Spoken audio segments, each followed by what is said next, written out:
আসসালামু আলাইকুম, welcome to my channel. আশা করি সবাই অনেক ভালো আছেন। আলহামদুলিল্লাহ, আল্লাহর রহমতে আমরাও সবাই ভালো আছি। এই পিঙ্ক বাউলের মধ্যে আমি কিছু আদার পেস্ট আর কিছু রসুনের পেস্ট নিয়েছি, আর এর মধ্যে সামান্য পরিমাণে তান্দুরি পেস্টও দিয়ে দিচ্ছি, আর এর সাথে সামান্য পরিমাণে কাবাব পেস্টও দিয়ে দিচ্ছি। এই দুটো পেস্টই এখন গড়ে আছে, তাই এই দুটো দিয়েই আমি চিকেন টিক্কা তৈরি করব। কারো কাছে চিকেন টিক্কার পেস্ট থাকলে সেটা দিয়েও আপনারা তৈরি করতে পারেন, বা সব কিছু একটু একটু মিক্স করেও তৈরি করতে পারেন। এখন এই পেস্টগুলোর সাথে আমি দিয়ে দিব টক দই। আমি আমার বাচ্চাদের জন্য তৈরি করেছি, আর ওরাও খেতে ভালো পেয়েছে। বাচ্চারা চিকেনের তৈরি যে কোনো খাবারই আসলে খেতে অনেক ভালো পায়, তাই ভাবলাম আমি যেভাবে তৈরি করেছি ঠিক সেভাবেই আপনাদের সাথে শেয়ার করি। 1 টেবিল স্পুনের মতো ইয়োগার্ট দিয়ে দিলাম। তারপর এর মধ্যে আমি দিয়ে দিচ্ছি চিকেন রান্না করতে যেসব মশলা সাধারণত দেই, সেই সব মশলা থেকে খুবই অল্প পরিমাণে একটু একটু করে সব কিছু দিয়ে দিব। এর মধ্যে লবণও দিয়ে দিব পরিমাণ মতো, আর লবণটা বুঝে আন্দাজ করেই দিতে হবে, কেননা এসব মশলার মধ্যেও কিন্তু কিছুটা লবণ দেওয়া থাকে। খুবই অল্প পরিমাণে ব্রেস্ট চিকেন দিয়ে আমি টিক্কা তৈরি করছি, তাই এর মধ্যে আর এক্সট্রা কোনো তেল দিচ্ছি না, কেননা আমি মশলার বা পেস্টের বয়াম থেকে অলরেডি এর মধ্যে কিছু তেল দিয়েছি। আর দিতে হবে লেবুর রস। বোতলে যে লেবুর রস কিনতে পাওয়া যায়, সেরকম বোতল থেকেও কিছু লেবুর রস দিতে পারেন, বা ফ্রেশ লেবুর রসও দিতে পারেন। আমি আর একটু হলুদের গুঁড়ো দিয়ে দিলাম, কেননা আমি আজ ফুড কালার দিব না চিন্তা করেছি, এজন্য আর একটু হলুদের পাউডার দিয়ে দিলাম। যেহেতু আমাদের জন্যই তৈরি করছি, সেজন্য আর ফুড কালার দিতে চাচ্ছি না, কিন্তু একটু ফুড কালার দিলে দেখতে সুন্দর লাগে। মেহমান আসলে বা কাউকে দাওয়াত দিলে তখন দেই, মনে হয় যেন দেখতে একটু সুন্দর লাগে, আর বাচ্চারাও এরকম কালারফুল দেখলে ভালো পায়। চিকেনের বুকের মাংস আমি এভাবে লম্বা করে কেটে পানি জড়িয়ে নিয়েছি। কেউ চাইলে আর একটু ছোটো বা বড় করেও কেটে নিতে পারেন। এয়ার ফ্রাইয়ারে এগুলোকে আমি পুড়ে নিব, তাই একটু পাতলা পাতলা করে কেটেছি। খুব পাতলা করে বা খুব মোটা করেও কাটিনি। একটু লম্বা আর প্রস্থে 1 ইঞ্চির মতো হবে এরকম টুকরো করেই আমি কেটে নিয়েছি। যেহেতু এয়ার ফ্রায়ারে আমি এগুলোকে পুড়ে নিয়েছি, তাই আসলে কাজটা খুবই সহজ হয়েছে, আর খুবই কম সময়েও হয়ে গেছে। অনেকেই হয়তো জানেন না, বা এয়ার ফ্রায়ারে চিকেন এভাবে তৈরি করেন না, কিন্তু করে দেখবেন খুব সহজে কিন্তু হয়ে যায়। আর পিসগুলো একটু ছোটো ছোটো করে কেটে দিলে কিন্তু আরও সহজে এটা হয়ে যায়। এই বোলটাকে আমি এভাবে ডেকে একটা ব্যাগ দিয়ে বেঁধে ফ্রিজে রেখে দিব, এতে মশলার গন্ধ আর ফ্রিজের ভিতরে যাবে না। আমি এয়ার ফ্রায়ারেই এগুলোকে ফ্রাই করে নিয়েছি, আর দেখতে পাচ্ছেন কালারটা তেমন সুন্দর হয়নি, কেননা আমি কোনো ফুড কালার দেইনি, কিন্তু এমনিতে অনেক মজার হয়েছে। বাচ্চারা খেতেও খুব ভালো পেয়েছে। এভাবেই চটপট করে আপনারাও কিন্তু এয়ার ফ্রায়ারে বাচ্চাদেরকে এভাবে চিকেন টিক্কা তৈরি করে দিতে পারেন। আমি যেভাবে তৈরি করেছি সেভাবেই আপনাদের সাথে শেয়ার করলাম। হয়তো চিকেন টিক্কার প্রপার রেসিপি নাও হতে পারে। বাচ্চাদের জন্য আমি এখন ফ্রায়েড রাইস তৈরি করছি, আর ভাবলাম যেভাবে তৈরি করি সেভাবে আপনাদের সাথেও শেয়ার করি। আর এটা তো খুবই সহজ একটা পদ্ধতি, সবাই জানেন। এরপরেও আমি যেভাবে তৈরি করেছি সেভাবেই আপনাদের সাথে আজ শেয়ার করছি। কড়াইতে তেল গরম করে আমি তাতে পেঁয়াজ কুচি দিয়েছি, আর সব খাবারে লবণ তো দিতেই হবে, লবণও দিয়ে দিয়েছি পরিমাণ মতো, আর অল্প পরিমাণে বরবটি কেটেও দিয়েছি। কেউ চাইলে যে কোনো ধরনের ভেজিটেবল দিতে পারেন, বা প্যাকেটের মধ্যে ফ্রোজেন যে ভেজিটেবলগুলো পাওয়া যায় সেগুলোও দিতে পারেন। নেড়ে চেড়ে এগুলোকে আমি ভেজে একটু সফট করে নিচ্ছি।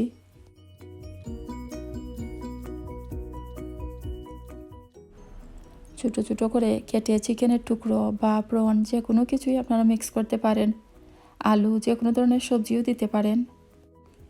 আমি কিছু ফ্রোজেন পিস আর সুইটকর্ন ফ্রিজ থেকে বের করে ধুয়ে পানি জড়িয়ে রেখেছি, এগুলোকে এখন এই পেঁয়াজের সাথে মিক্স করে নিচ্ছি। কেউ চাইলে এর মধ্যে কাঁচামরিচও দিতে পারেন, আমি দেইনি। কিছু কাঁচামরিচ ফ্রিজে ছিল, সেগুলো পচে গেছে, তাই ফেলে দিতে হবে।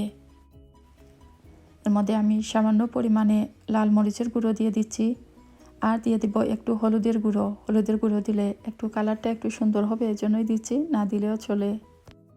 আপনারা এই মশলাগুলো সবজি দেওয়ার আগেই দিতে পারেন, পরেও দিতে পারেন, কোনো অসুবিধা নেই। কেননা আমি খুবই অল্প পরিমাণে দিয়েছি। আর বেশ কিছু সময় কিন্তু কষিয়ে নিচ্ছি, এতে করে মশলার আর কোনো কাঁচা গন্ধ থাকবে না। কিছুক্ষণ নাড়াচাড়া করে মশলা কষিয়ে নিয়েছি।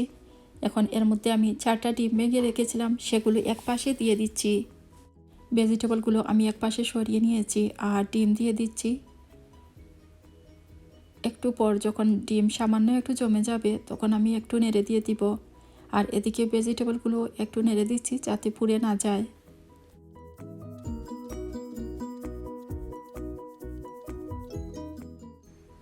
ডিম একটু জমে গিয়েছে দেখতে পাচ্ছেন। তারপর এই ডিমগুলোকে আমি নেড়ে চেড়ে ভেঙে নিচ্ছি। তারপর সব কিছুর সাথে ভালো করে নেড়ে মিশিয়ে নিচ্ছি যাতে জুরজুরে হয়ে যায়। আর একটা রিকোয়েস্ট, আর যারা নতুন আমার চ্যানেল দেখছেন বা আমার ভিডিওগুলো দেখছেন তাদের কাছে একটা অনুরোধ রইল, প্লিজ সবাই আমার চ্যানেলটি সাবস্ক্রাইব করবেন আর পাশে থাকা ছোট্ট বেল আইকনটাও প্রেস করে রাখবেন। এতে করে আমি যখনই নতুন কোনো ভিডিও আপলোড দিব সাথে সাথে পেয়ে যাবেন। আর যারা অলরেডি সাবস্ক্রাইব করেছেন তাদেরকে অসংখ্য ধন্যবাদ। আর তাদের জন্য রইল অনেক অনেক দোয়া ও অনেক ভালোবাসা। আপনাদের ভালোবাসা আর সাপোর্টের কারণেই আমার চ্যানেলটি আজ এত দূরে আসতে পেরেছে। আমি এর মধ্যে 2 টেবিল স্পুনের মতো ঘি দিয়ে দিচ্ছি, কেননা যে কোনো খাবারেই কিন্তু বিশেষ করে ফ্রাইড রাইস, পোলাও এসবের মধ্যে ঘি দিলে একটু ভালোই লাগে খেতে। ঘিয়ের ফ্লেভারটা অনেক মজাদার করে তোলে এই খাবারগুলোকে।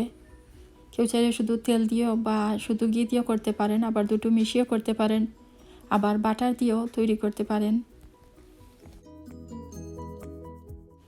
জোরে করে ভাত রান্না করে রেখেছিলাম, সেই ভাতই এখন আমি এর মধ্যে দিয়ে দিচ্ছি। আবার কেউ চাইলে যদি বাসি ভাত করে থাকে সেগুলোকে হাত দিয়ে একটু জোরে করে মাইক্রোওয়েভে একটু গরম করে নিয়ে এভাবে ফ্রায়েড রাইস তৈরি করতে পারেন। বাচ্চারা তো ফ্রায়েড রাইস খেতে খুবই ভালো পায়, শুধু বাচ্চারা নয়, আমাদের বড়দের কাছেও কিন্তু এটা খুবই মজাদার একটা খাবার। আমি বড় একটি কড়াই বসিয়ে ফ্রায়েড রাইস তৈরি করছি, কেননা একটু ভাত বেশি রান্না করেছি আর এজন্য একটু বেশি নাড়াচাড়া করে চারিদিকে মিশিয়ে দিতে হচ্ছে। যে কোনো সময়ই যে কোনো ধরনের ভেজিটেবল দিয়ে এভাবে ফ্রায়েড রাইস তৈরি করতে পারেন। আবার ভেজিটেবল না দিলেও অসুবিধা নেই, শুধু ডিম দিয়েও তৈরি করতে পারেন। আবার ডিম ভেজিটেবল কোনো কিছু যদি দিতে না চান তাহলে শুধু এমনিতেও পেঁয়াজ দিয়ে তৈরি করে নিতে পারেন, এতেও খেতে ভালো লাগবে। এর মধ্যে একটু ধনিয়া পাতা কুচিও দিয়ে দিলাম। আবার কেউ চাইলে কেওড়া জল বা গোলাপ জল এসবও একটু মিক্স করতে পারেন, এতেও ফ্লেভারটা ভালো লাগবে। আমার ফ্রায়েড রাইস তৈরি করা প্রায় শেষ হয়ে যাচ্ছে, এখন শুধু বাকি একটু নাড়াচাড়া করা। আমি একটু নেড়ে চেড়ে চারিদিকে ধনিয়া পাতা মিশিয়ে দিব, তারপর চুলা থেকে নামিয়ে নিব। আমার ফ্রায়েড রাইস রান্না হয়ে গেছে। বাচ্চারা প্রায় সময় দেখা যায় দিনে কোনো রকমের ভাত খেলেও রাতের বেলা আর খেতেই চায় না, কিন্তু এরকম যদি আমরা ঘরে যে ভাত থাকে সেই ভাত দিয়ে যদি এরকম ফ্রায়েড রাইস তৈরি করে দিয়ে দিই তাহলে দেখবেন ওরা কিন্তু খুব সহজেই খেয়ে নিবে। আর আমরা যারা দেশে বড় হয়েছি তাদের কাছে এটা খুবই কমন একটা খাবার, কেননা প্রায় সময় দেখা যেত স্কুলে যাওয়ার আগে এরকম খাবার বানিয়ে দেওয়া হতো। আমাদের বাচ্চাদেরকেও যদি আমরা মাঝে মধ্যে এভাবে তৈরি করে দেই ওরাও খুব খুশি হবে, খুব এনজয় করে ওরা খাবে।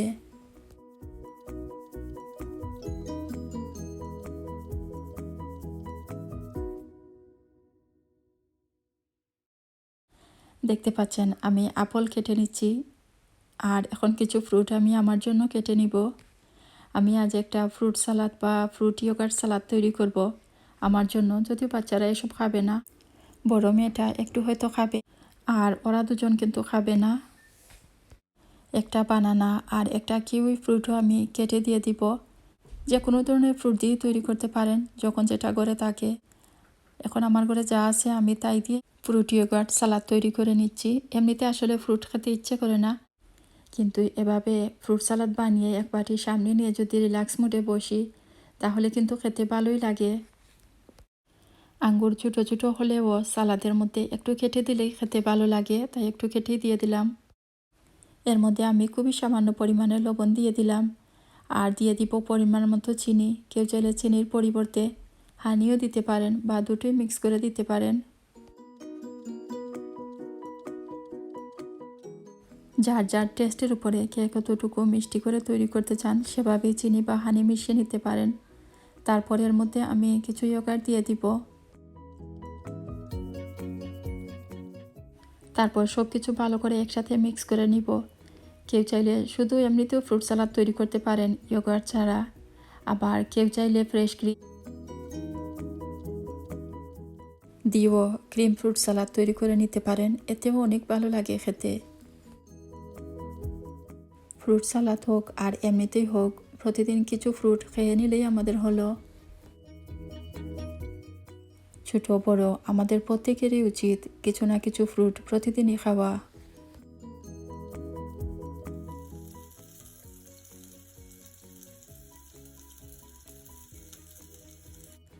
বাচ্চাদের জন্য ডাল পুরি ভেজে নিচ্ছি। আর ডাল পুরি হামজা খুব একটা খায় না, বা আলু পুরি এসব সে খায় না, কিন্তু বড় দুজন ডাল পুরি আলু পুরি এসব খেতে খুবই ভালো পায়। এসব পুরি এভাবে অল্প তেলে ভাজলে কিন্তু খেতে তেমন ভালো লাগে না, কিন্তু আমি আজ এভাবেই ভেজে নিচ্ছি, কেননা এই ডাল পুরিগুলো একটু ভাঙ্গা ছিল। অনেক সময় দেখবেন এভাবে সব থেকে যখন ডাল পুরি আলু পুরি এসব আনা হয়, দেখবেন মাঝে মধ্যে কিছু ডাল পুরি আলু পুরি ভেঙে যায়। আর তখন এই ভাঙ্গা অবস্থায় যদি সেগুলোকে বেশি তেলে দিয়ে দেওয়া যায়, তখন দেখবেন তেল নষ্ট হয়ে যায়, চারিদিকে ভিতরে ডাল বা আলু এসব ছড়িয়ে পড়ে আর কালো হয়ে যায়।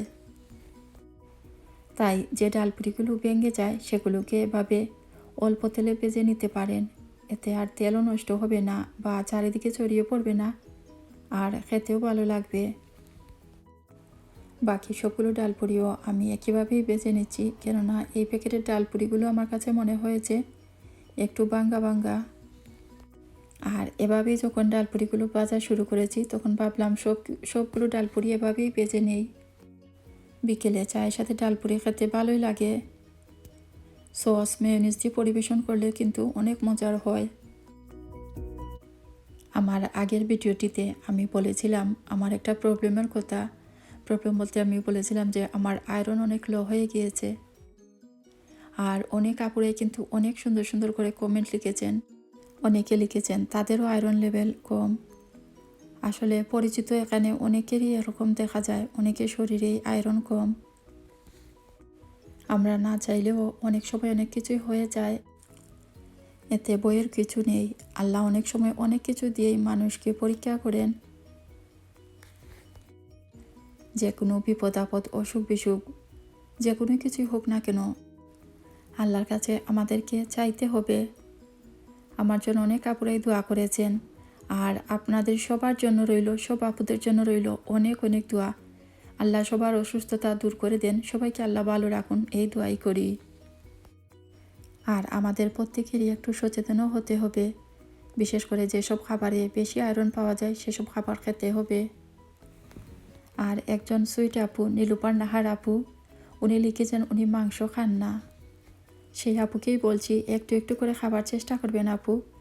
তরকারি রান্না করে না হোক, কবাব বা অন্য যে কোনো রকমের খাবার চেষ্টা করবেন। আমাদের শরীরের জন্য সব রকমের খাবার উপাদানেরই দরকার আছে।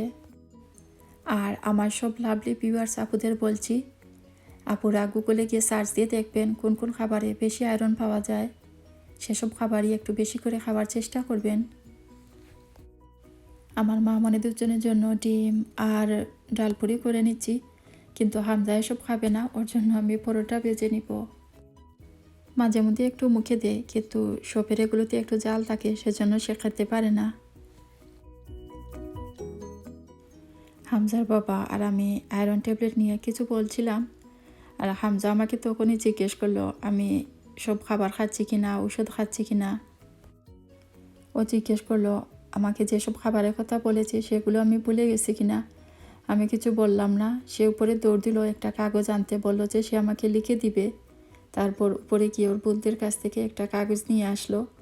তারপর দেখতে পাচ্ছেন গুগলে সার্চ দিয়েও আমার জন্য লিস্ট তৈরি করে নিচ্ছে আমি কি কি খাবো সেগুলো। সে কাগজটা সোফার উপরে রেখেই লেখা শুরু করে দিল, আর কাগজটা ছিঁড়ে যাচ্ছিল পেন্সিলের চাপে। হামজার বাবা বললেন কাগজটা রাখার জন্য, একটা কিছু দেওয়ার জন্য, তাই আমি একটা লিফলেট দিয়ে দিলাম। আর সেটার উপরে রেখেই সে এখন লিখছে, আমার জন্য লিস্ট তৈরি করছে আমি কি কি খাবো। আর এই তো লিকাটা আপনাদেরকে দেখাচ্ছি। এই তো দেখতে পাচ্ছেন লিস্টের উপরেই কিন্তু ডার্ক চকলেট লিখেছে। ডার্ক চকলেটের জায়গায় সে ডির পরিবর্তে সে বি লিখেছে। অনেক বাচ্চাদেরকেই দেখি একটু কনফিউজ হয়ে যায়, ওরা ডির জায়গায় বি লিখে। তারপর ওকে যখন বলেছি বি ঠিক করে লেখার জন্য, তখন সে একটু লজ্জা পেয়ে আবার ঠিক করেছে। আমি ওকে বললাম কি কি লিখেছে বলার জন্য, তাই সে আমাকে পড়ে শোনাচ্ছে কি লিখেছে। Nuts, peas, chicken, beef, watermelon, raisin, broccoli, liver, clams, egg yolk, shrimp.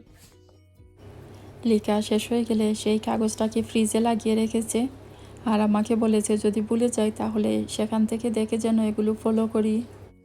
মাশাল্লাহ, সে অনেক কিউট করে এই কথাগুলো বলেছে। আবার আমাকে অনেক কিছু জিজ্ঞেস করে, আমি খাচ্ছি কি না, ওষুধ খেয়েছি কি না, অনেক কিছুই ও জিজ্ঞেস করে। হামজার জন্য আমাদের জন্য সবাই দোয়া করবেন। আর আপনাদের সবার জন্য রইল অনেক অনেক দোয়া ও অনেক ভালোবাসা। সবাই ভালো থাকেন, সুস্থ থাকেন, আর কথাবার্তায় কোনো ভুল হয়ে গেলে ক্ষমার দৃষ্টিতে দেখবেন। আজ এখানেই শেষ করছি। আল্লাহ হাফিজ।